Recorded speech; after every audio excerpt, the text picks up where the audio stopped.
Hello friends, कैसे हैं आप सभी। Hope you are doing good. तो लास्ट क्लास में जो हमने टॉपिक कवर किया था उसमें हमने देखा था जो उत्तर वैदिक काल है उसकी आर्थिक जीवन कैसा था। जो लेटर वैदिक पीरियड है हमारी, वहाँ की इकोनॉमी कैसी थी। जो आज का हमारा नया टॉपिक है वो है उत्तर वैदिक काल में जो नगर थे उनका जन्म कैसे हुआ। तो हेडिंग डालिए उत्तर वैदिक काल में नगर का जन्म। उत्तर वैदिक काल में नगर का जन्म।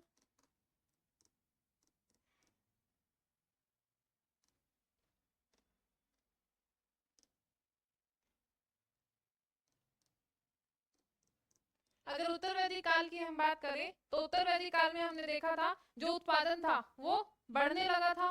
तो उत्तर वैदिक काल में अब क्या हुआ, उत्पादन बढ़ा, सरप्लस हुआ। और जब लोगों के पास कोई चीज ज्यादा हो जाती है तो क्या होता है, बचत होनी शुरू होती है। तो इस सरप्लस से क्या हुआ, बचत हुई। अब जब लोगों के पास कोई चीज बचेगी तो क्या होगा, तो जो ये बचत हुई तो इस बचत ने किसको जन्म दिया, अवसर और अवकाश को जन्म दिया। बचत ने किसको जन्म दिया, अवसर और अवकाश को। अगर अवसर की बात करें तो किस चीज का अवसर, जब लोगों के पास पैसा आएगा तो वो क्या करेगा, कुछ नया व्यवसाय करने की सोचेगा, कुछ नया काम करने की सोचेगा। तो अब उसको क्या मिल गया, मौका मिल गया, अवसर मिल गया। अवकाश की अगर बात करें तो आप लोगों ने सुना होगा जब किसी के पास ज्यादा पैसा हो जाता है तो क्या बोलते हैं वो लोग, अरे अब तो बहुत कमा लिया, अब मुझे क्या चाहिए, छुट्टी चाहिए, मैं आराम करूंगा। तो अब लोगों को क्या मिल गया, अवकाश मिल गया। क्यों, क्योंकि अब उन्होंने काफी कमा लिया। तो जब अवसर और अवकाश मिला लोगों को तो इसने किसको जन्म दिया, चिंतन और तर्क को। अब लोग क्या करने लगे, सोचने लगे, विचार करने लगे। और जब लोगों ने सोचना विचार करना शुरू किया तो इससे क्या आया, जो व्यक्ति था वो क्या हो गया, उपयोगितावादी बना। व्यक्ति क्या बना, उपयोगितावादी। और जब व्यक्ति उपयोगितावादी बना तो यहां से क्या आया, बाजार। इसने किसको जन्म दिया, बाजार को। और बाजार से ही क्या हुआ, नगर का विकास। तो इस तरीके से उत्तर वैदिक काल में नगर का जन्म हुआ। अब जब ये नगर का विकास हो गया तो इस नगर के विकास ने किसको जन्म दिया, तो नगर के विकास ने जो है असमानता को जन्म दिया।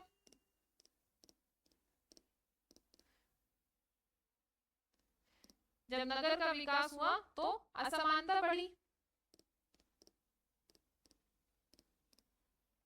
दूसरा अगर बात करें तो नगर के जन्म से ही महाजनपदों का विकास हुआ। जब नगर आए उनका विकास हुआ तो महाजनपदों का विकास हुआ।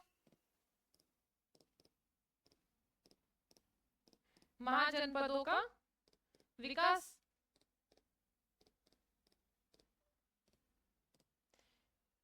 नगर के जन्म से ही लिपि आई। नगर का विकास हुआ धीरे धीरे और क्या हुआ, लिपि का जन्म।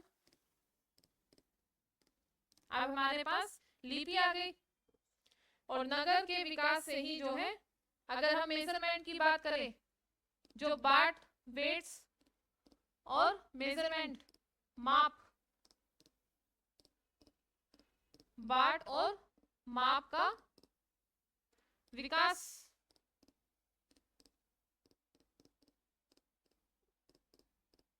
तो ये था हमारा उत्तर वैदिक काल में नगर का जन्म।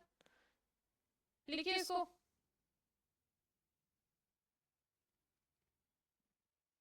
हो गया यहाँ तक।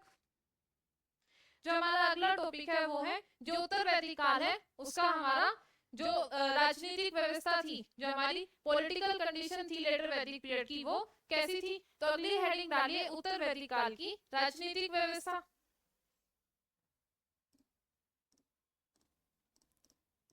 उत्तर वैदिक काल की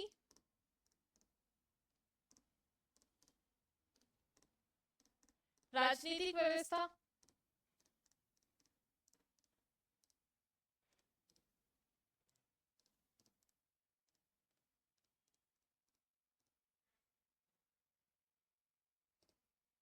अगर ऋग्वैदिक काल की हम बात करें, ऋग्वैदिक काल में जो मुखिया, जो राजा होता था, वो कबीले पर शासन करता था।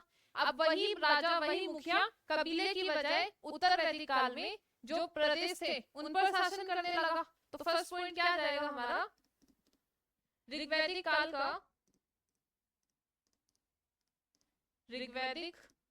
काल का मुखिया या राजा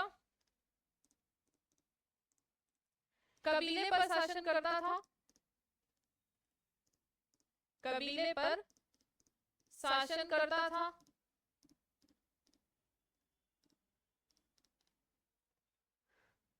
अब राजा प्रदेश पर शासन करता है या करने लगा।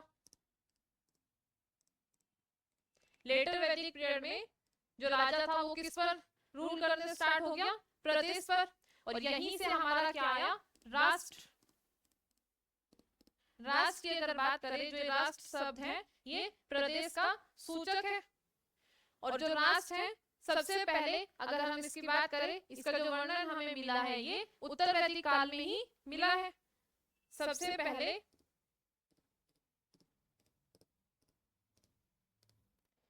इसका वर्णन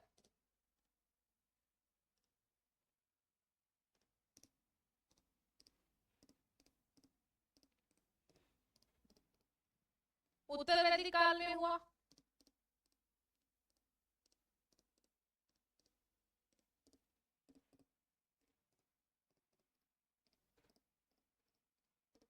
इससे पहले राष्ट्र नहीं था।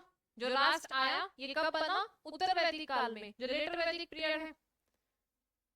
अब अगर हम बात करें पांचाल की, तो शुरू में जो पांचाल था वो एक कबीला था, लेकिन बाद में वो क्या बन गया, अब जो उत्तर वैदिक काल है इसमें लेटर वैदिक पीरियड में पांचाल जो है एक प्रदेश बन गया, एक राज्य बन गया।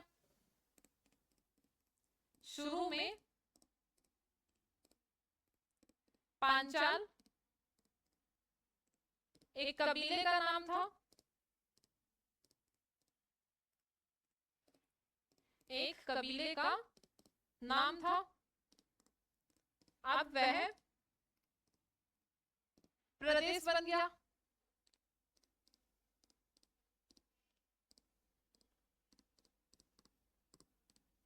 पांचाल की अगर हम बात करें तो पांचाल जो है उत्तर वैदिक काल का सबसे ज्यादा विकसित प्रदेश था।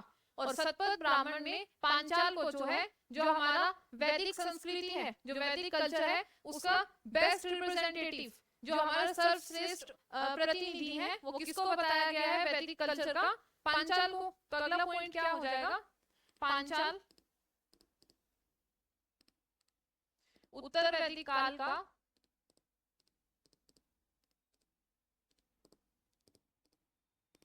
सबसे ज्यादा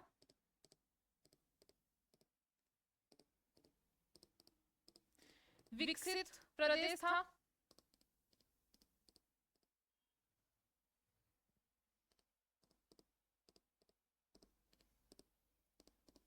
और इसे और सतपथ ब्राह्मण में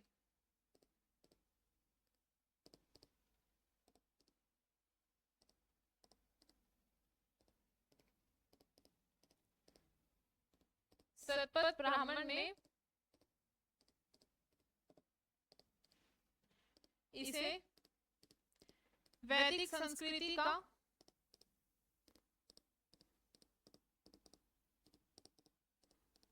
जो वैदिक कल्चर था उसका सर्वश्रेष्ठ, सबसे बेस्ट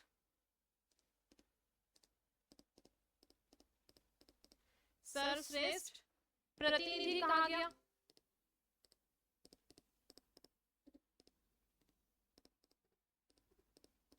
रिप्रेजेंटेटिव।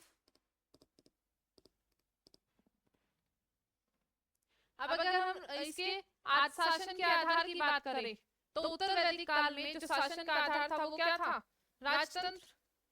अगला पॉइंट क्या आ जाएगा, उत्तर वैदिक काल में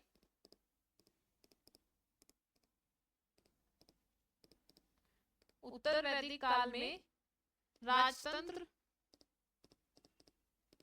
ही शासन का आधार था, मतलब मोनार्की।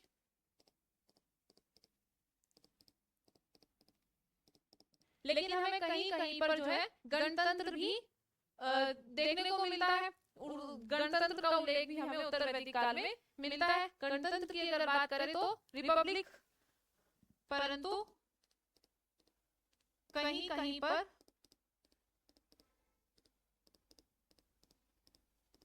गणतंत्र का भी उल्लेख है।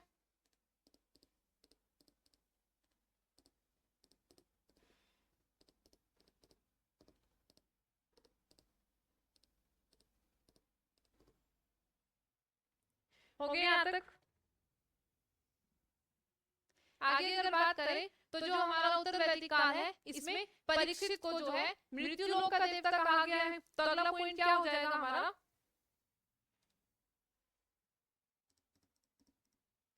उत्तर वैदिक काल में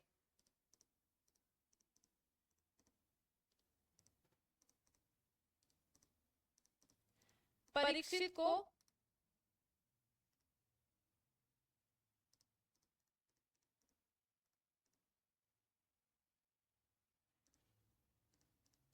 मृत्यु लोक का देवता कहा गया।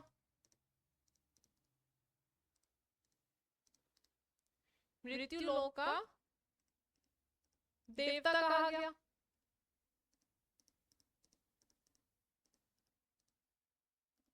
अब अगर बात करें तो उत्तर वैदिक काल में जो राजा था उसका चयन किया जाने लगा, राजा का चुनाव होने लगा।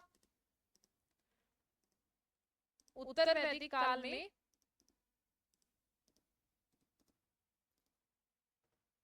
राजा का चुनाव होता था।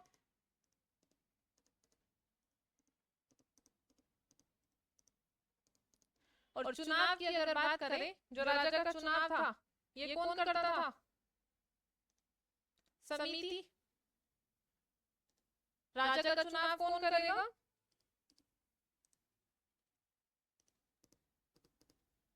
चुनाव कौन करता था, तो ये इसका आंसर है समिति।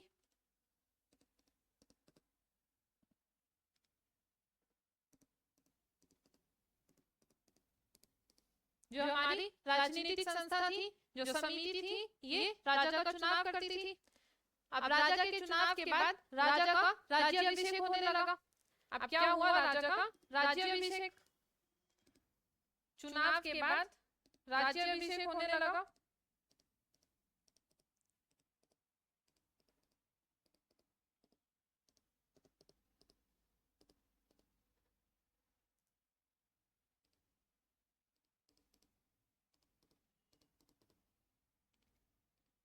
और राज्याभिषेक के लिए क्या होता था, यज्ञ।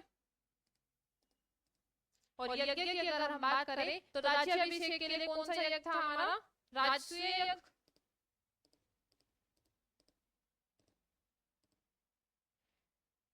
जब राजा का राज्याभिषेक होता था तो उसके लिए वो कौन सा यज्ञ करता था, राजसूय यज्ञ।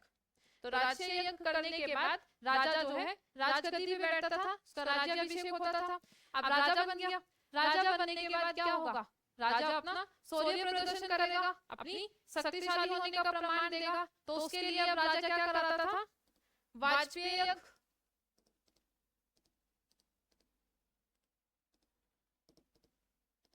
वाजपेयी यज्ञ किस लिए था, शक्तिशाली के लिए। कि वो कितना शक्तिशाली है। उसमें क्या होता था, घुड़दौड़ वगैरह होती थी। जो जीतता था वो राजा सबसे ज्यादा पावरफुल माना जाता था। अब वाजपेयी भी हो गया, उसने अपना शक्तिशाली होने का प्रमाण दे दिया। शक्तिशाली होने के बाद अब राजा क्या करता था, अपना क्षेत्र बढ़ाता था, अपना राज्य एक्सपेंड करता था। तो उसके लिए अश्वमेध यज्ञ होने लगा। अब वाजपेयी यज्ञ के बाद क्या आया, अश्वमेध यज्ञ। और अश्वमेध यज्ञ की अगर हम बात करें तो इसमें क्या होता था, एक घोड़ा छोड़ा जाता था। अगर उस घोड़े को कोई पकड़ता था तो उस राजा के साथ उसको युद्ध करना पड़ता था, और अगर कोई नहीं पकड़ता था तो जहां तक वो घोड़ा जाता था वहां तक का सारा क्षेत्र उस राजा का हो जाता था। तो इससे राजा अपना क्षेत्र बढ़ाता था, और यहीं से राजा को जो है उपाधि मिलती थी चक्रवर्ती सम्राट होने की। तो राजा को जो उपाधि मिली यहाँ से अश्वमेध यज्ञ करने के बाद राजा क्या बना? चक्रवर्ती सम्राट।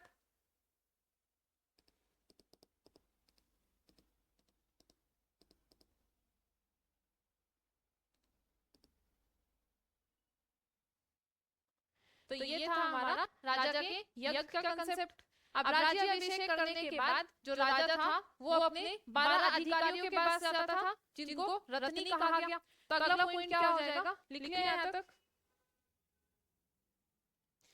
तो राज्य अभिषेक के बाद राजा कहाँ गया? राज्य अभिषेक के बाद राजा अपने 12 अधिकारियों के पास जाता था।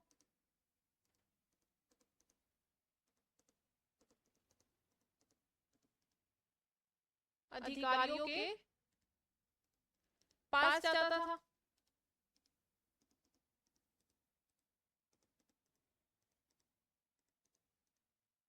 जिन्हें रत्नी कहा गया।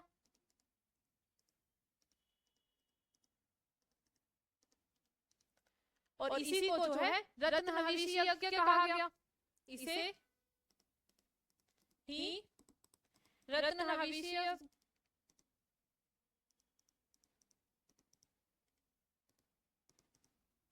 कहा गया। अब अगर 12 रत्नी की बात करें तो इन 12 रत्नियों में 3 महिलाएं भी थी।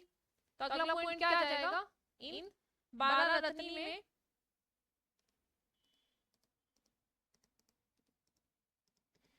तीन महिलाएं भी थी।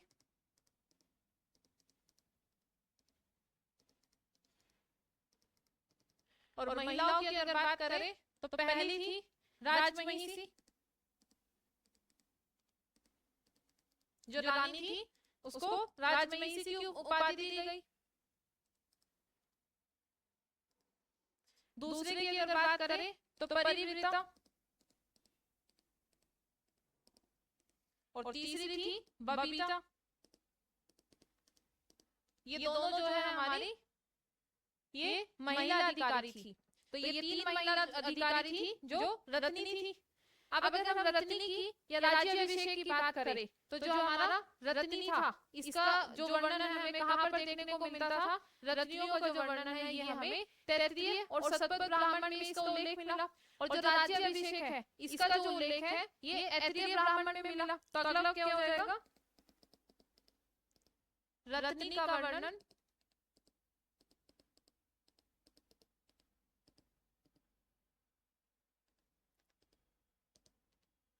तैत्तिरीय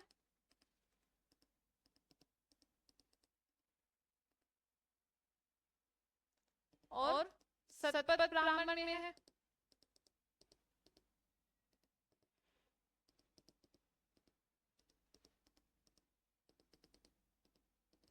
और जो राज्य अभिषेक है उसका वर्णन कहाँ पर है, ऐत्रेय ब्राह्मण में।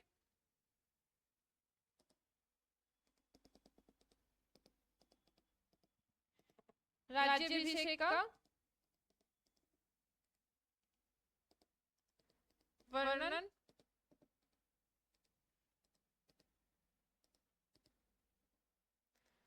ऐत्रेय ब्राह्मण में।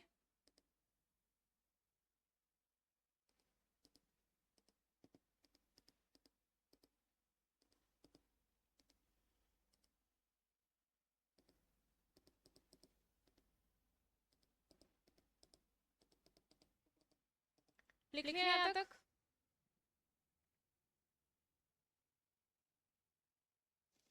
तो ये था हमारा उत्तर वैदिक काल का जो लेटर वैदिक पीरियड है उसकी राजनीतिक व्यवस्था है। अब अगर अधिकारियों की बात करें, हो गया ये जो 12 अधिकारी थे उत्तर वैदिक काल के अधिकारी।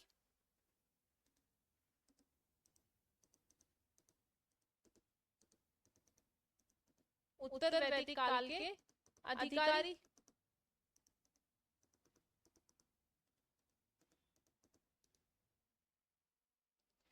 तो अधिकारी कौन कौन थे? पहला लिखिए संग्रहिता,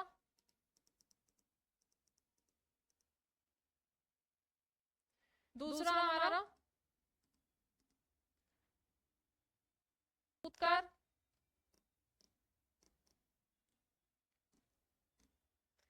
तीसरा था हमारा परिवृता,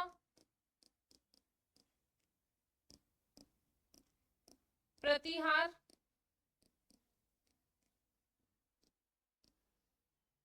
ग्रामणी, गोवीकर्ता,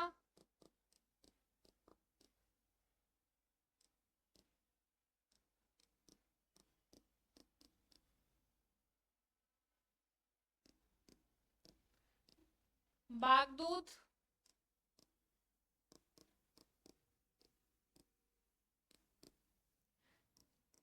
अक्षबाप, पालागल, सेनानी, पुरोहित और आखिरी था हमारा राजमहिषी जो रानी थी। तो ये थे हमारे उत्तर वैदिक काल के अधिकारी। लिख लिया यहाँ तक। अगर हम जो उत्तर वैदिक काल है उसकी सबसे छोटी इकाई की बात करें तो हमने पढ़ा था कई परिवार मिलकर क्या बनाते हैं? कई परिवार मिलकर क्या बनता है? परिवार से कुल बना और कई कुल मिलकर ग्राम बनाते थे। कई ग्राम मिलकर विश्व और कई विश्व मिलकर जन बनाते थे और कई जन मिलकर राष्ट्र बनाते थे। और राष्ट्र हमने देखा उत्तर वैदिक काल में आ गया था। तो जो परिवार है, अगर परिवार की बात करें तो ये उत्तर वैदिक काल की सबसे छोटी इकाई है। उत्तर वैदिक काल की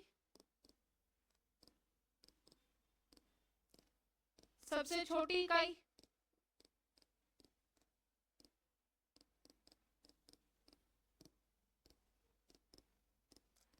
सबसे स्मॉल यूनिट क्या है हमारी? परिवार। और राष्ट्र की अगर बात करें तो ये सबसे बड़ी इकाई।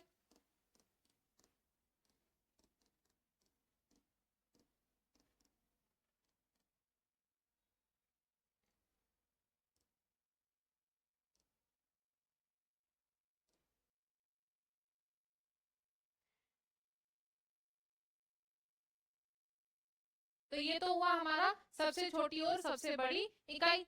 अब जो परिवार था, जो कुल था, इसका मुखिया हमने कौन पढ़ा था? कुलप।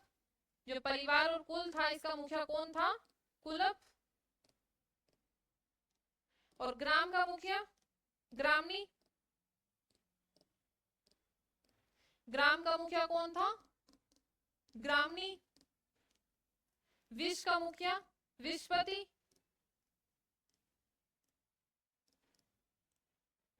जन का मुखिया जनपति या गोपजनस्य।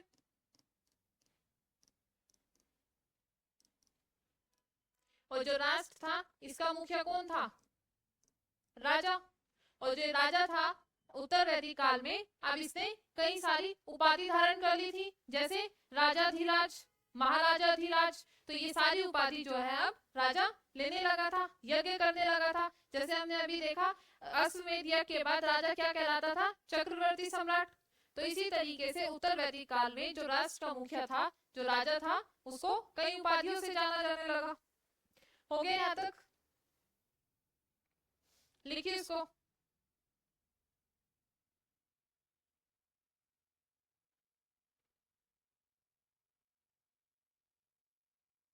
हो गया यहाँ तक?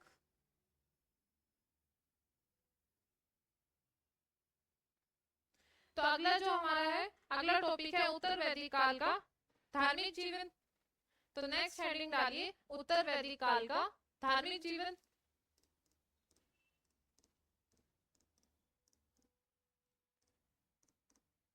उत्तर वैदिक काल का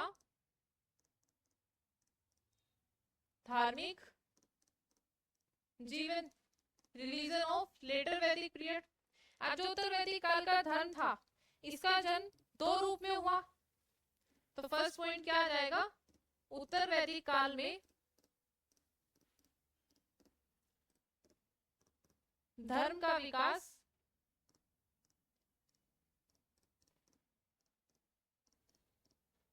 दो रूपों में हुआ।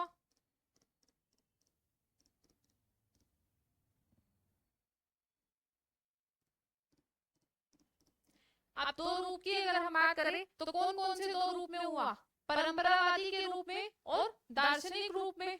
तो जो धर्म है इसका किस दो रूप में विकास हुआ, परंपरावादी के रूप में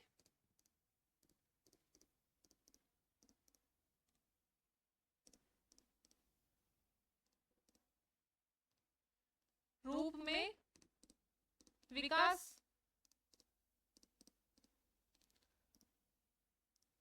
और दूसरा हमारा दार्शनिक रूप में।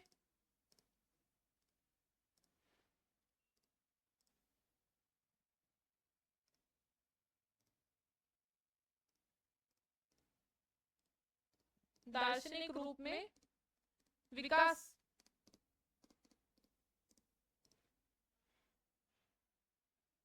लिख लिया यहाँ तक। अगर हम बात करें, इसको रिलेट करें ऋग्वैदिक पीरियड से, जो हमारा उत्तर वैदिक काल और ऋग्वैदिक काल है उसको कंपेयर करें, तो जो ऋग्वैदिक काल है वहां पे हमने देखा था ऋग्वैदिक काल में स्तुति थी, प्रार्थना थी। हो गया ये, एक टेबल बनाइए, ऋग्वैदिक काल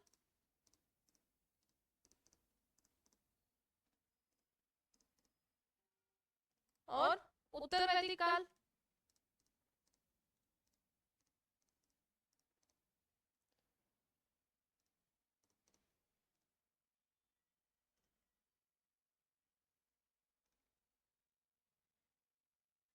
ऋग्वैदिक काल की अगर हम बात करें तो ऋग्वैदिक काल में जो है, जो हमारा स्तुति थी, प्रार्थना थी, उस पर जोर दिया जाता था। तो ऋग्वैदिक काल में स्तुति का जोर था,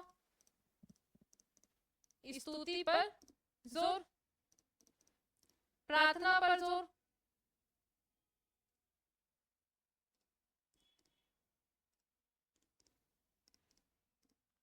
प्रार्थना पर जोर। जबकि अगर उत्तर वैदिक काल की हम बात करें तो उत्तर वैदिक काल में किस पर जोर हो गया, यज्ञ पर, यज्ञ का जोर।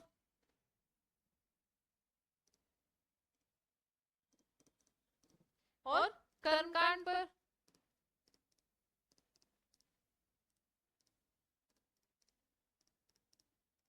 अब अगर यज्ञ की बात करें तो जो यज्ञ थे इसमें सर्वाधिक मात्रा में पुरोहित भाग लेते थे। जो यज्ञ था हमारा, इसमें यज्ञ की अगर बात करें तो सर्वाधिक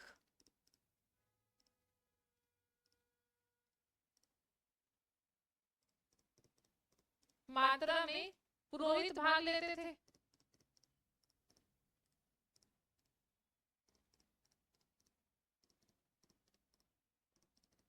और अगर पुरोहित की संख्या की हम बात करें तो अधिकतम संख्या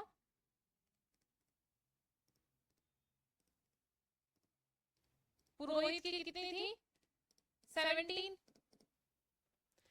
यज्ञ से ही जो है हमारा जो पंच महायज्ञ है उनका प्रावधान हुआ।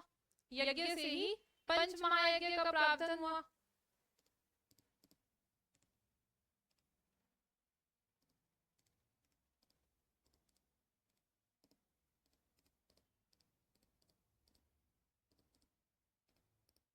और अगर पंच महायज्ञ की हम बात करें तो कौन कौन से थे, ब्रह्म यज्ञ या ऋषि यज्ञ,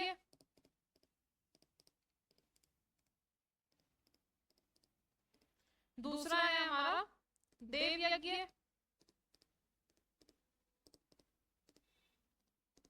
पितृ यज्ञ, नृयज्ञ, और पांचवा है भूत यज्ञ। तो ये 5 महायज्ञ थे हमारे।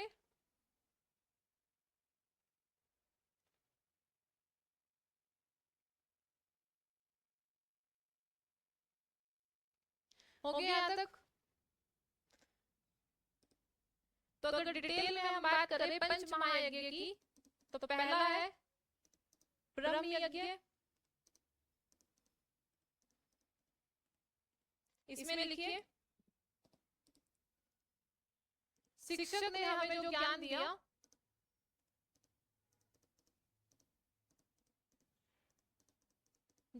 दिया, हम उसके ऋणी हैं।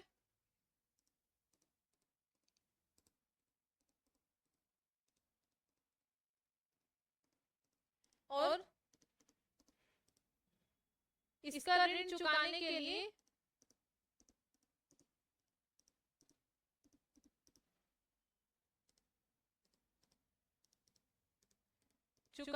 लिए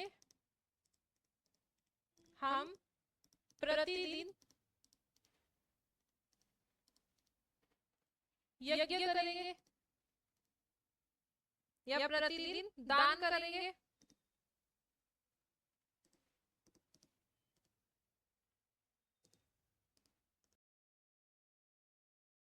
तो ब्रह्म यज्ञ या ऋषि यज्ञ किस लिए है? शिक्षक के दान के लिए।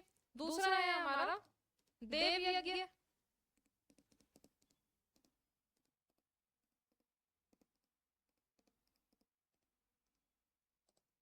देव यज्ञ की अगर बात करें तो इसमें लिखिए, हम देवताओं के ऋणी हैं।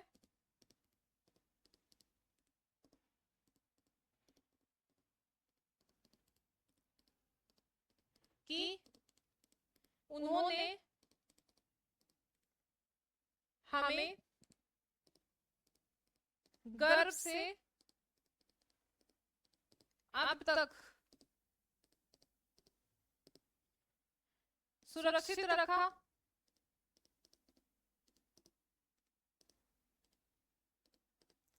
इसीलिए उनका ऋण चुकाने के लिए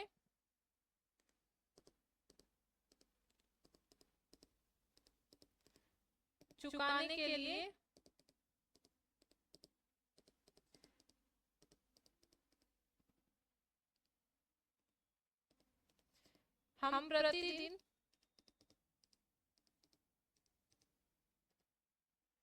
देवताओं का नाम लेंगे।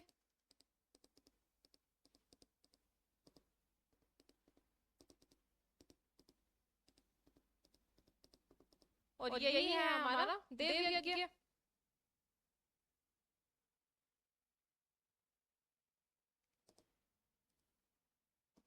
तीसरे की अगर हम बात करें, पितृ यज्ञ।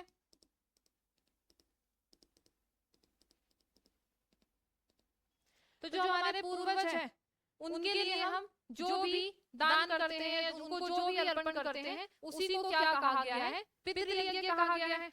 तो इसमें लिखिए, पूर्वजों को किया गया अर्पण ही पितृ यज्ञ है।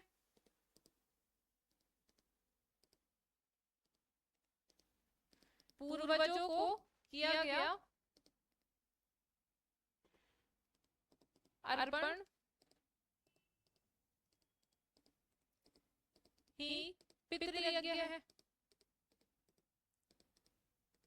पितृपक्ष जब श्राद्ध चलते हैं तो हम उसमें जो हमारे पितृ होते हैं उनको अर्पण करते हैं ना, कितनी सारी चीजें। तो वो हमारा क्या है? पितृ यज्ञ। अगला लिखिए नृयज्ञ।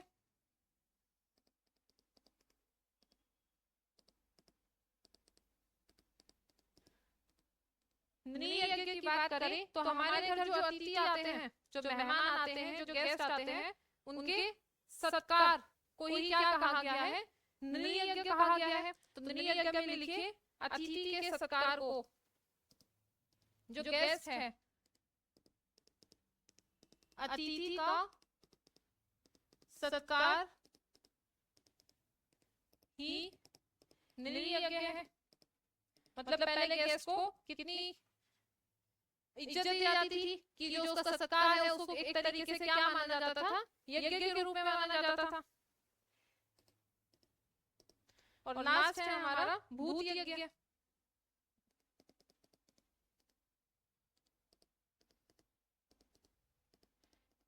भूत यज्ञ की अगर बात करें तो पशु पक्षियों के लिए दिया गया खाना पानी ही भूत यज्ञ कहलाता है। तो इसमें क्या आ जाएगा, पशु पक्षियों को दिया गया खाना पानी या पानी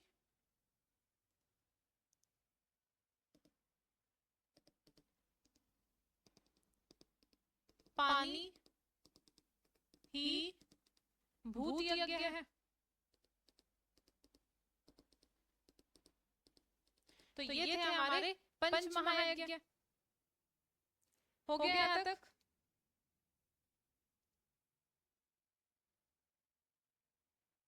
अब अगर हम बात करें तो उत्तर वैदिक काल में ही हमें जो है 3 ऋण भी देखने को मिलते हैं।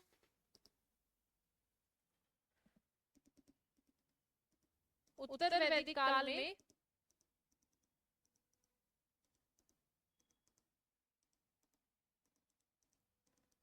तीन ऋण भी है।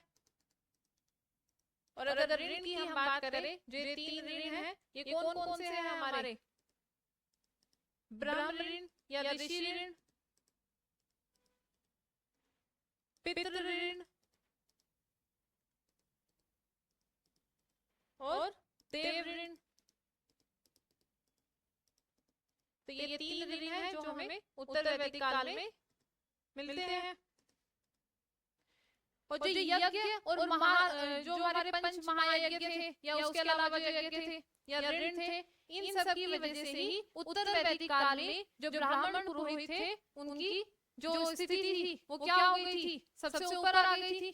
तो इसी वजह से अब क्या होगा, कुछ लोगों को ये चीज पसंद नहीं आएगी, अब वो इसके अगेंस्ट होंगे, वो यज्ञ के फेवर में नहीं थे। तो इसी से यहाँ से क्या होगा, उत्तर वैदिक काल में दार्शनिक पक्ष का विकास होगा। ये था हमारा परंपरावादी का विकास। धर्म के रूप में हमने देखा था 2 तरीके से धर्म का विकास हुआ। जो परंपरावादी था एक उसके रूप में और एक दार्शनिक के रूप में। तो ये था अब तक हमारा परंपरावादी। अब जब कुछ लोगों को ये कंसेप्ट पसंद नहीं आएगा तो इसके अगेंस्ट थे, तो उन्होंने अब क्या किया, दार्शनिक पक्ष का विकास हुआ। तो ये चीजें जो है हम कल की क्लास में कवर करेंगे। आज इतना ही रखते हैं। उम्मीद है आज की क्लास में आप लोगों को कुछ नया सीखने को मिला होगा, कुछ नई चीजें आप लोगों ने सीखी होगी और आज की क्लास आपको अच्छी लगी होगी। अगर आप लोगों को मेरे साथ क्लासेस कंटिन्यू करनी है तो हम लोग ये क्लास यूट्यूब प्लेटफॉर्म से कवर कर रहे हैं। यूट्यूब पे जो हमारा यूट्यूब हैंडल है @GS by Chowdhury, यहीं से हम डेली क्लासेस कवर करते हैं। अगर आप लोगों को मेरे साथ जुड़ना है तो इस यूट्यूब प्लेटफॉर्म से हमें सब्सक्राइब कीजिए और हमारे साथ डेली क्लास में जुड़िए। Thank you.